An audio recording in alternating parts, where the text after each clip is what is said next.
అందరికీ నమస్కారం. నా పేరు సాత్విక. నేను ఇక్కడికి రావడానికి మా అమ్మే కారణం. మా నాన్న సెకండ్ క్లాస్లో చనిపోయాడు.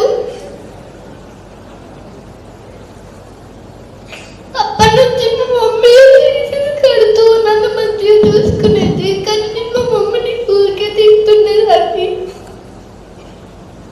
నేను ఇప్పటి నుంచి మా మమ్మీని మంచిగా చూసుకుంటాను. మా మమ్మీకి మంచి పేరు తీస్తాను. మా మమ్మీ డాడీకి వాల్యూ, వాళ్ళ పేర్లకి వాల్యూ ఇస్తాను. ధన్యవాదాలు.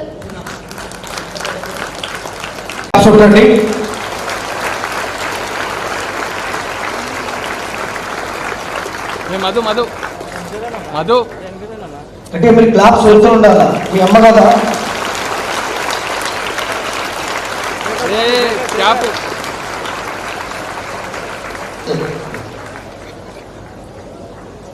అందరికీ నమస్కారం. నా పేరు ప్రణవి. నేను 8వ తరగతి చదువుతున్నాను స్ప్రింగ్ హిల్స్ గ్రామర్ హై స్కూల్లో. నాకు పేరెంట్స్ గురించి చెప్పగానే చాలా ఎమోషనల్గా ఫీల్ అవ్వాను. మా మమ్మీ నన్ను చాలా ప్రతి విషయంలో